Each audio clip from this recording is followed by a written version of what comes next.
Hello, everybody, and welcome to Right Here, Right Now, live Buffalo football talk. I'm your host, Alex Brasky, alongside my co-host, Ajay Cybulski, here for the Batavia Daily News and Livingston County News.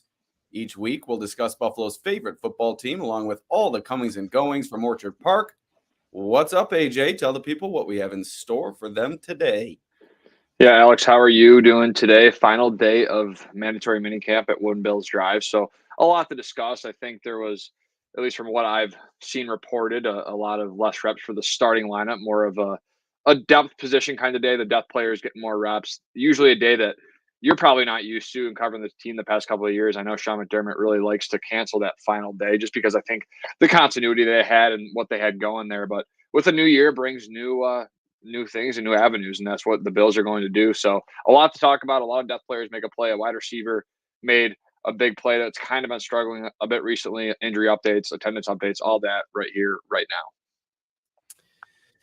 Yeah, as you said, in past seasons, the Bills have shown a tendency to cancel this final day of minicamp, as do many NFL teams throughout the league. Sean McDermott spoke after practice. We kind of swarmed him in the field house and really didn't have any choice. Answered a couple of questions for us, was very gracious in doing so. Said that, like you said, a lot that had to do with hosting this third day of minicamp was the new faces in the locker room, the new faces on the coaching staff. So much transition for the Bills this offseason when it was really status quo for the past several years. And we discussed it yesterday as we were kind of debating whether or not they would host this practice. And it did turn out to be the case. So Sean McDermott stating after the practice that simply the team needs to practice. And there have been certain stretches throughout OTAs and minicamp where the team has looked rusty. But I think more than anything, it's just trying to get these guys on the same page. So many new wide receivers, so many new faces along that defensive line and in the secondary. So although players are being held out due to injury and they're being safe with it, I think they wanted to host this third day to give some of those roster bubble players a chance to strut their stuff one last time before training camp. Yeah, and Brandon Beane also added that change is always a good thing, or sometimes a good thing, and change can lead to good things, I should say. And that's kind of what the Bills are going with this year. A lot of, like you said, the offensive coordinator is different, or mostly different. He's in his first full season. Bobby Babich taking over the position. He's been in the building, but in a new role. So I think there's a lot of youth on the roster as well. So not only is it for these newer guys and these younger guys to really get some reps in and get some experience in the Bills facility with the quarterbacks, gain some continuity, but I think these newer guys, they have a lot to learn, as well as I think there's a path for a lot of these guys to make this roster and showing some stuff now, sitting down with Joe Brady, sitting down with Bobby Babich, learning the playbook, knowing as much as you can and trying to learn as much as you can throughout this whole process is really important. So I think with the Bills and what they're trying to do, a lot to learn, a lot of probably play installation, playbook installation. You're trying to learn on the fly here and just kind of get the ground going for training camp. And that's what I think 3 days of mini camp is really all about. We're going to let John Robert get us started here. Kaiir Elam, we failed to talk about him, I believe, on yesterday's podcast. I know I failed to write about him in my takeaway article. He had a big play yesterday, an interception, and he's a second straight day with an interception. He spoke to the media after today's practice saying that he's a firm believer in whatever you put in is going to come out. He's kind of stayed the course in that sense, working through some struggles last year, not able to get a jersey on game day, some injury struggle as well. They changed the position coach, seems to have a new lease on life this year and really taking advantage of it. And just speaking with him after practice, just the clarity he seems to have this season, kind of night and day from last season. There was so much up in the air for him and kind of a long way to work toward a contributing role with the emergence of Christian Benford. But with the elimination of Tre'Davious White from that room, they really need Elam to step up.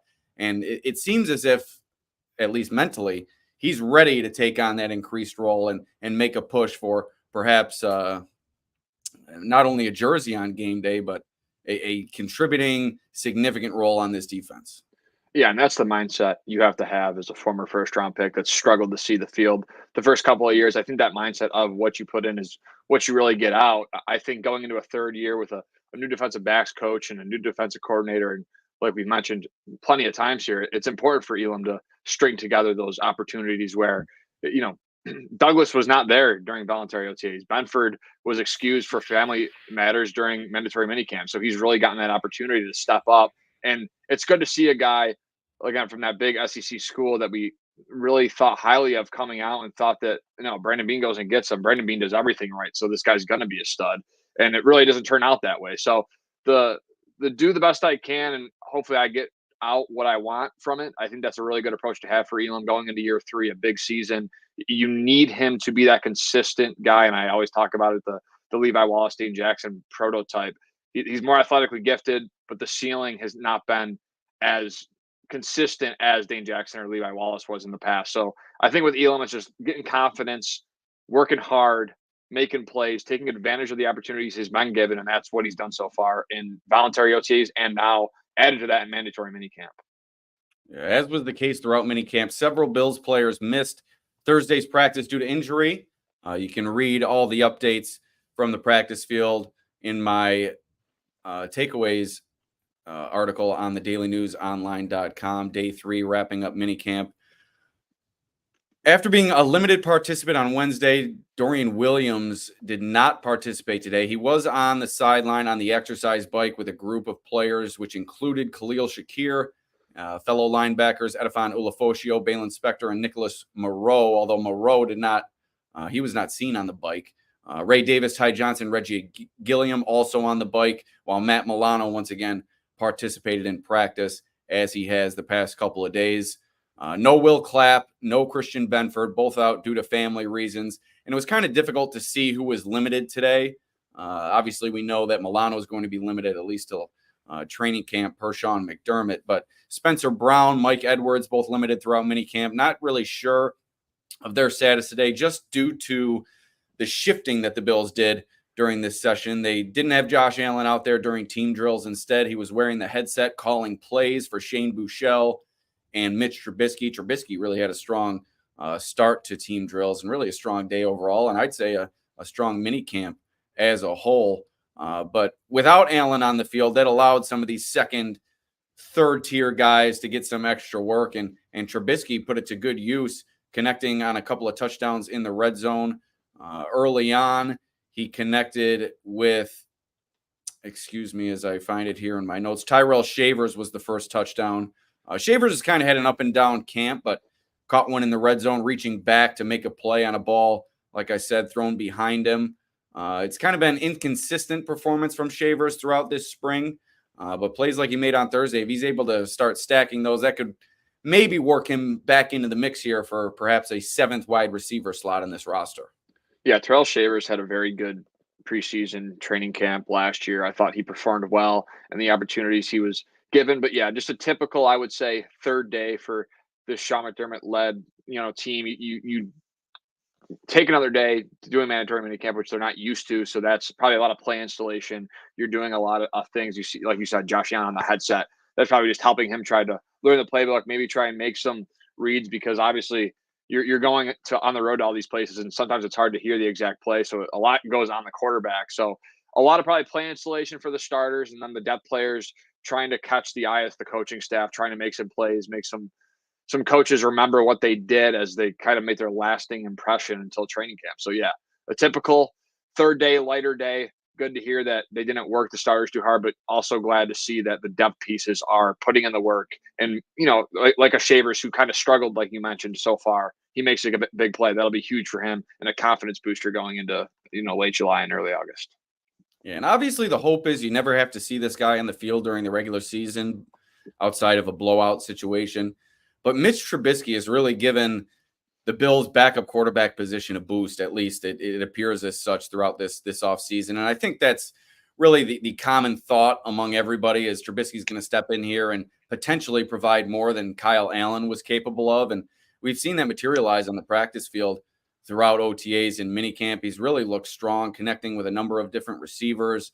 Chase Claypool, I think, has been his favorite target. I joked with Mark Gaughan from the Buffalo News the other day. I think they might be the top backup connection in the NFL, the way that they've been connecting throughout OTAs and minicamp. But Trubisky connected with Shavers, later connected with Zach Davidson, who more on him later. He's put forth a strong training camp. But yeah, I think Trubisky is certainly given the backup quarterback position a boost. And although, like I said, you don't want to see him out there, I'm not sure he's going to be able to provide you with starting caliber play. We certainly didn't see that from him last year in Pittsburgh, but I think you're more comfortable with Trubisky back there than you would be with a Kyle Allen. Yeah, Trubisky is, again, a former first-round pick. He's been in the playoffs before. He won some games for Pittsburgh last year in replacement of Kenny Pickett and that whole mess in Pittsburgh with that quarterback situation. Now Pickett's an Eagle, and who knows how his career will end up. But, yeah, I really do like the idea of Trubisky, and it was nice to hear from him when he first got signed and kind of just spoke about what Buffalo means to him and his family. And he was only here maybe 1 or 2 years but prior to this. So I think it's really cool that, again, you see these guys want to come back here, what the Bills have built in this culture. And it's really telling that you see how these guys want to come back. And Trubisky feels comfortable. Looks like he's out there playing comfortable, according to you and several others. So it's good to see that Trubisky is putting together some good days, because Kyle Allen, I wouldn't say, like, in the backup quarterback position, such a weird conversation, Alex, because you never really know when it's going to actually have a conversation, because Josh Allen, one, knock on wood, has played really every game of his career and started. So that hasn't been that big of an issue. The only thing that really comes to mind from Josh was that very hard hit against New England at home in 2019, where he went knocked out cold. I was probably like 10 rows up, and I'm like, wow, like, this guy is not moving. So that was pretty scary, but got up, only missed a couple of weeks. But yeah, the backup quarterback position for the Bills the past few years hasn't really been much of anything because of just Josh Allen's availability. But who knows? It's the NFL. Injuries happen, and Trubisky provides that support, and he's been here before. So that comfortability will be huge if he's called upon in the season. Yeah, and more on Davidson.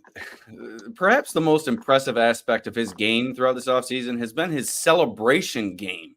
He twerked after a touchdown yesterday, and today he did some sort of lawnmower celebration in the end zone.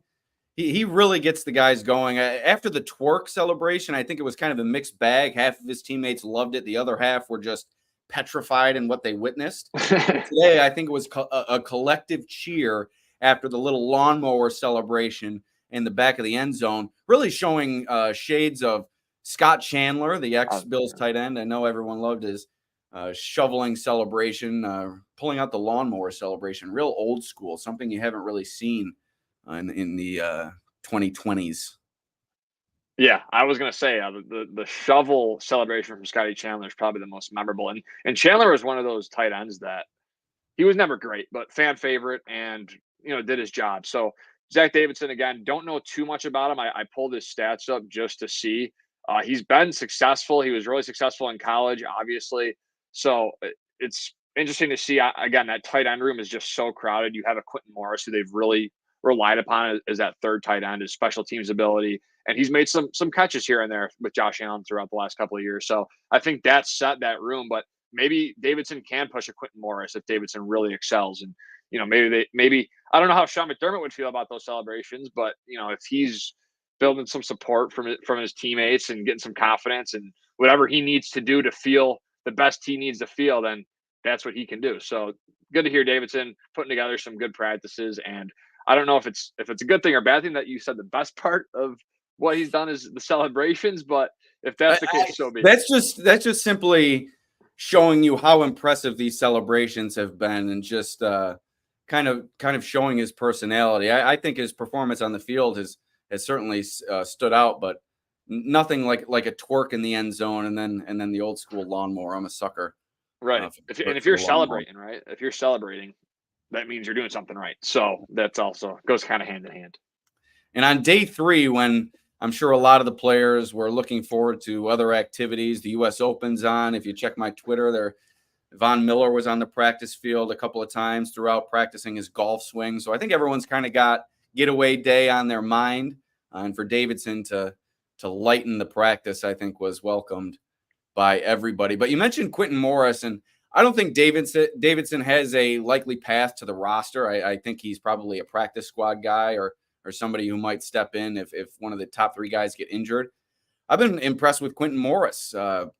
You haven't heard much about him throughout the offseason, and I think that's because everybody knows that he's third in the pecking order behind Dalton Kincaid and Dawson Knox, and not really much action expected from Morris this year on the offensive side of the ball. But he just adds to the strength of this position group on the Bills roster. I think probably one of, if not the strongest tight end group in the entire league, 1 through 3. Morris can catch the ball. He's shown an increased ability to block as his career has gone on, and hopefully he's able to stick with the Bills here over the next few years, because he's certainly been a player that's come a long way within their system. Yeah, what a journey for Quentin Morris of Bowling Green in the MAC. Didn't really have much production in his final season at Bowling Green. Only 20 catches for 248 yards.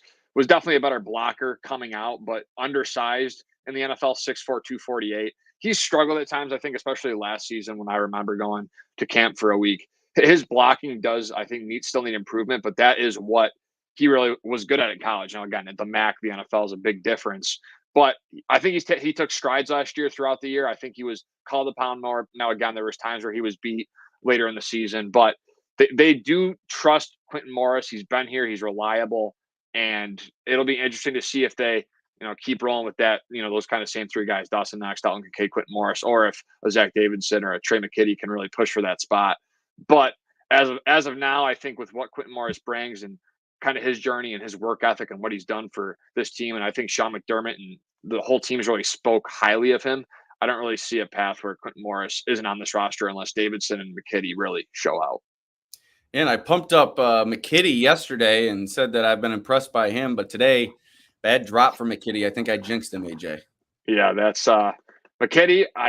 To be honest with you, don't really know much about. I'm just taking your word for it. So he had a drop today. Do you believe in jinxes? Do I believe in jinxes?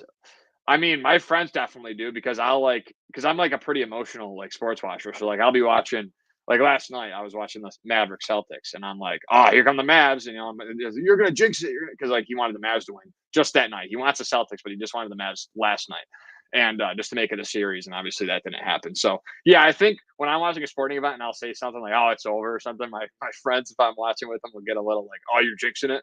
But for the most part, I don't really think that's too much of the case. I think I might have had something to do with the drop today. I'm gonna put that one on me. I'll absolve McKitty of a down moment at Thursday's camp. But JG getting in here with a question early on. He's taking a break from roasting me as he did yesterday. Haven't heard much about Cole Bishop, and I think that may be by design for the Bills. You've heard Sean McDermott and Brandon Beane, I believe, both comment on it, and I believe Bobby Babich, or at least two out of those three, how they're kind of taking things slow with Bishop and remaining aware of the fact that this is a rookie at a tough position within this system at safety. And I think the learning curve is steep for Cole Bishop, and I think it's going to take a while for him to acclimate himself, like I said, within the system, learn the playbook, and be able to be the leader that they need at the back end of the defense. And at the same time, I think they're really comfortable with Taylor Rapp. I think they're expecting a lot out of him this year, his second year in that defensive scheme. And then Mike Edwards, who's been off the practice field throughout offseason activities due to a shoulder injury. It still remains to be seen what you're going to get from him within the Bills, like I said, system. But he's been an impressive player for the Chiefs. He was on the field in the Super Bowl, I believe, last year. So that's another player who I think they're comfortable with inserting into the starting lineup, replacing Micah Hyde and Jordan Poyer. So I think at the start of the season, you're going to see them take it very slow with Bishop, and you've seen that throughout offseason activities. You don't want to put too much on his plate too early and have his head spinning. You want him to be able to go out there, play free, and really develop all those skills that they liked when they drafted him.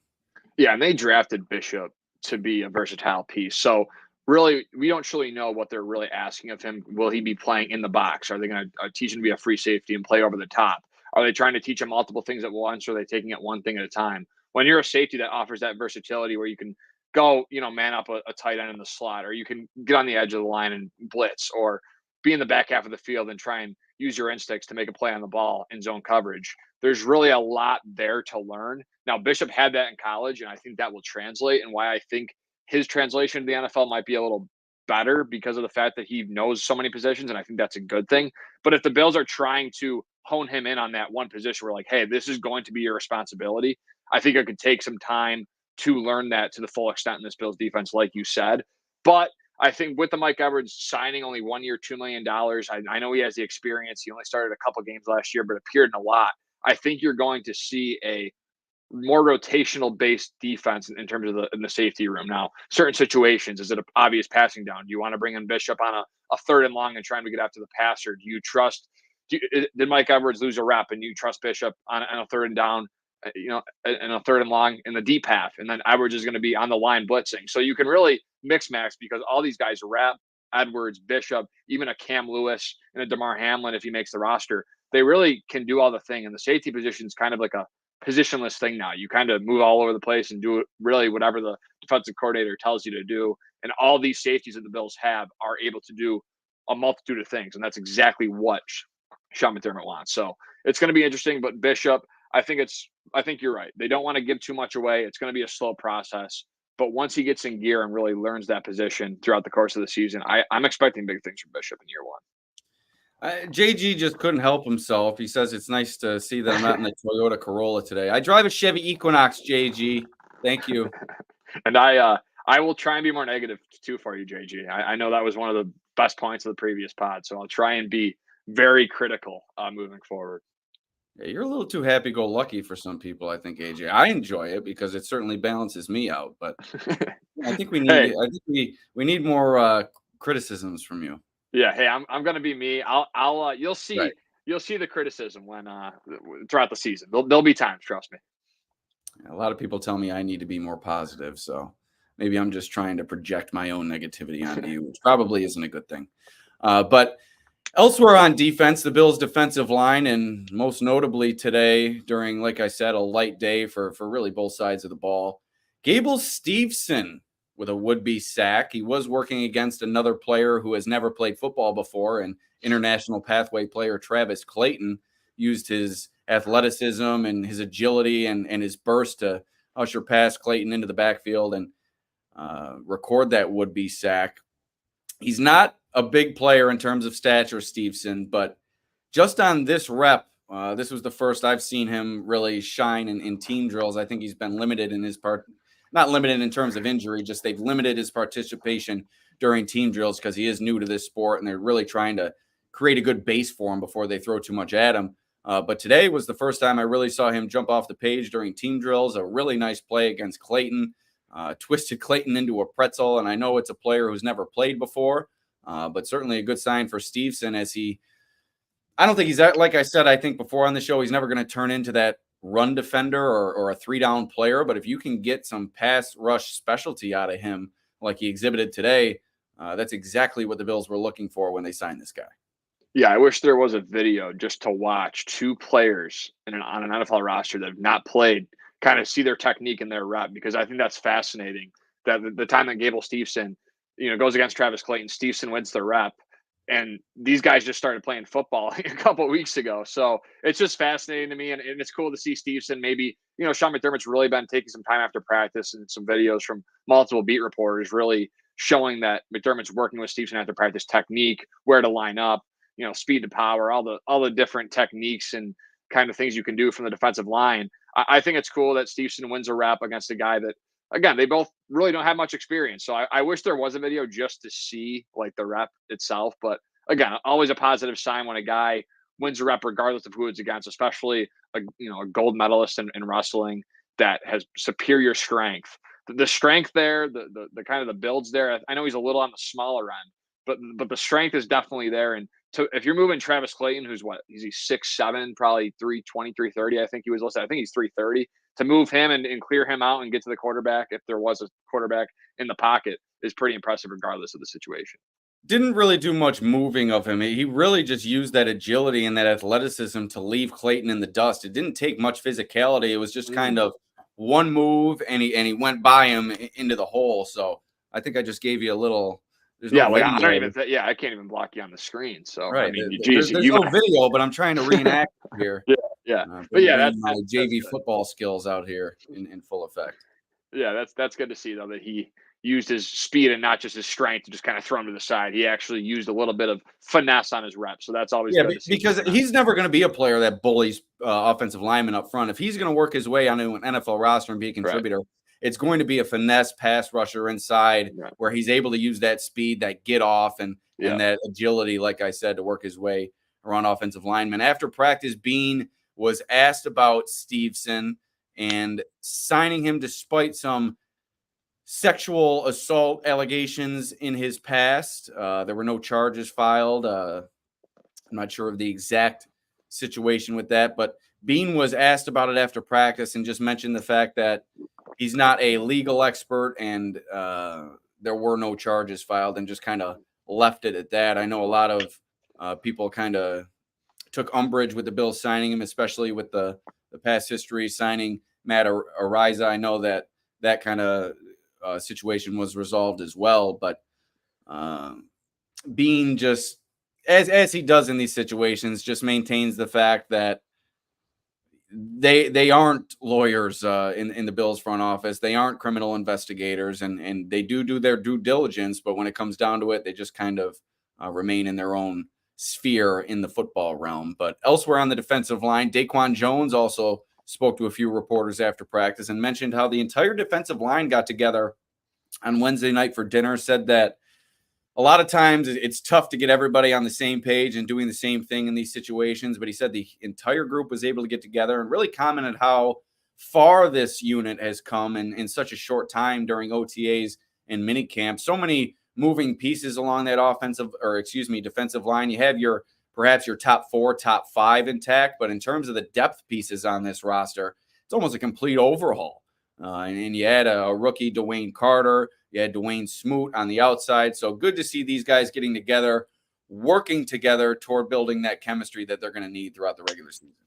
Yeah, this defensive line is, like you said, relatively new in the depth pieces. You got Austin Johnson coming over from the Chargers, Daquan Jones' good buddy, who was ecstatic when it happened. I think he actually broke the news on X or Twitter, whatever you want to call it. Right. Dwayne Carter, the third round rookie from Duke, Deshaun Williams coming over from Carolina. Eli Anku, a practice squad kind of legend who's been around the Bills organization for a little while now and has done some good things when asked. But yeah, there's definitely no Jordan Phillips. You got no Tim Settle. There's the Vernon Butlers and Quentin Jeffersons. I know they've been gone for a while, but they tried with that. So I think the Bills do need more out of their depth pieces. But at the same time, what you saw with Ed Oliver last year and his explosion in production and snap percentage. I think his increased snap percentage last year really shows you what the Bills want to do. And I think him being on the field more, just his strength, and I know he's a smaller guy, but just consistently going after those right guards, those centers, those left guards, wherever he lines up, I think wears down defenses and will allow, these depth pieces to really work. So Ed Oliver, we'll see more snaps again. I think this year he was around like 70, 80%. I think that's where he'll sit this year. And those depth pieces, I think they need a little bit more out of them because in the past couple of years, it just hasn't worked. Quentin Jefferson was paid a little bit too much. Vernon Butler never really worked out. And, the Tim Settles just never really got what you wanted from a Tim Settle. So hopefully that now with a Dwayne Carter, who they can kind of develop, an Austin Johnson, who Daquan Jones, again, was really fond of, and Deshaun Williams, Eli Anku, they can kind of make a stride in that aspect of that defense. All right, quick episode today. We're going to now look forward to training camp. Like I said, about a 4-week break before we get out there at St. John Fisher University. But before we get on out of here, what are you most looking forward to out of training camp, whether it be a position group working itself out, whether it's Matt Milano being out there and maybe seeing him in action? I know that's what it is for me. It's seeing Milano out there in contact situations and just seeing his readiness to return to this defensive lineup. 2 years ago, you were missing Tre'Davious White at the start of the season. Last year, you're missing Von Miller at the start of the season. You'd like to get your starting lineup intact heading in to week 1 this year. And I think it's extremely critical for Milano to be out there, especially considering how many players that they lost due to free agency or whether they cut throughout the offseason and all that leadership that they lost. They really need the cornerstone of their defense to be out there week 1. Yeah, I'm really looking forward to Greg Rousseau, AJ Epinesa, and Von Miller, how they really work together during training camp. I think that's going to be huge. I want to see how Von looks coming back a year removed from that ACL injury. What's he going to be? Can he be a productive 6 to 8 sack guy? Can he even be more than that? Or will he be kind of absent like he was throughout the majority of 2023? And then Rousseau and Epinesa, both those guys really have big years ahead of them if they want to, really escalate their careers. So it's going to be huge for them. And on the offensive side of the ball, I think it's just Josh Allen. I want to say the the wide receiver battle will be fun, but I think how they're going to utilize Shakir, Samuel, Kincaid, Coleman, all those like top 4 guys that you're going to see a lot of. Where are they lining up? Is Samuel going to be in the backfield? Is he going to be lined up in the slot on the boundary? Same with all those guys. Is Kincaid? How much 12 personnel? So I'm just curious to see how Joe Brady really maneuvers all these new pieces around. So those 2 things for me, definitely the big things I'm looking forward to going into St. John Fisher in about 4 weeks. All right, that's going to do it. This episode of Right Here, Right Now, live Buffalo football talk presented by the Batavia Daily News and Livingston County News. We'll see you next time. Peace out.